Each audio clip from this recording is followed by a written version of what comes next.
காமராஜர் தான் காமராஜரை பற்றி பேசுறாங்க உங்களுக்கு எல்லாத்துக்குமே தெரியும். பட் இதுல சொல்லக்கூடிய பாயிண்ட்கள் இதுக்கு முன்னாடி நான் பேச்சு கொடுக்கும் போது நாடாளுமன்ற சட்டத்திலிருந்து சொன்னாங்க, எங்களுக்கு தெரியாத பாயிண்ட் இந்த பிள்ளைங்க சொல்றாங்க அப்படின்னு சொல்லி உடனே ஒரு 1000 ரூபாய் எடுத்து கொடுத்து கால்குலேட்டர் வாங்க சொல்லி 2011 நான் வேற ஸ்கூல்ல இருக்கும் சொன்னாங்க. பட் அது பெரிய பிள்ளைங்க. இந்த பிள்ளைங்களோட வயசு என்ன? 8. ஆனா ஒரு சொல்லுவாங்க, முடியுமா என்று கேட்டால் அது மூலதனம், முடியாது என்றால் முட்டாள்தனம், முடியும் என்றால் அதுவே மூலதனம். இந்த பிள்ளைங்களோட 8 வயசுக்கு அவங்க கெப்பாசிட்டியை மீறி இப்போ ஒரு சட்டம் வந்தது கவர்மெண்ட்ல இருந்து 6, 7, 8 மட்டும்தான் அது வந்துருக்கு. அதுல சிறந்த பேச்சா பேசுறவங்களுக்கு 50,000, 30,000, 20,000 சம்திங் பிரைஸ் கொடுக்குறாங்க. பட் இந்த பிள்ளைங்களுக்கு அந்த வாய்ப்பு இருந்திருந்தா கண்டிப்பா பிரைஸ் கிடைச்சிடணும். நிறைய பேர் இதை பார்த்த ஸ்பீச், இந்த பிள்ளைங்க பார்த்த ஸ்பீச் யூடியூப்ல வருது. ஆல்ரெடி நாங்க எடுத்துக்கோம் கிளாஸ்ல. அதை பார்த்துட்டு நிறைய பேருடைய ரொம்ப அப்ரிஷியேட் பண்ணியிருக்காங்க. அந்த காது வந்து கேளுங்க. ஏன்னா எங்க ஸ்டேஜ்ல பெரியவங்களுக்கே பேசுறதுக்கு நிறைய சவால்கள் இருக்கும். சின்ன பிள்ளைங்க பேசுறது ஒவ்வொன்றும் வித்தியாசமான டாபிக். அது எல்லாருமே நீங்க தெரிஞ்சுக்கணும். இப்ப அவங்க படிச்சுட்டாங்கன்னா லைஃப் லாங் ஜூலை 18 காமராஜர் தினங்கிறது மாறவே போறதில்லை. உங்க காலேஜ் வரைக்கும் ஆகட்டும், எது வரைக்கும் ஆகட்டும் நீங்க அது பேசலாம்.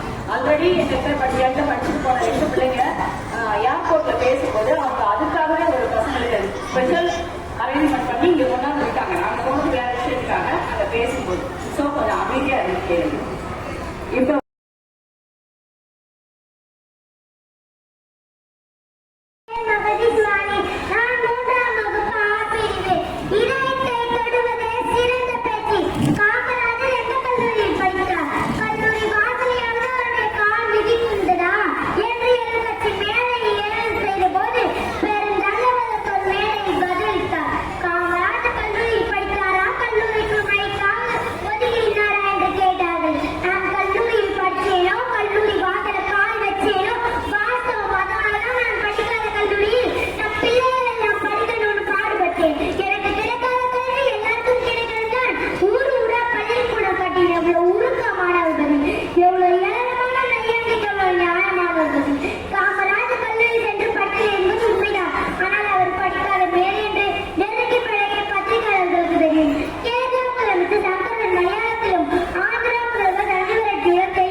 Yes.